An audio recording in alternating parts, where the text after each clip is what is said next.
ਛੱਡਿਆ ਸੀ ਤੂੰ ਮੈਨੂੰ ਉਹਦੇ ਕਰਕੇ ਨੀ। ਉਹਦੀ ਹੋ ਕੇ ਹੁਣ ਤੂੰ ਮੈਨੂੰ ਫੋਨ ਕਿਉਂ ਲਾਉਣੀ ਹੈ।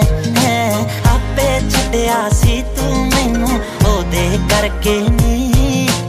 ਉਹਦੀ ਹੋ ਕੇ ਹੁਣ ਤੂੰ ਮੈਨੂੰ ਫੋਨ ਕਿਉਂ ਲਾਉਣੀ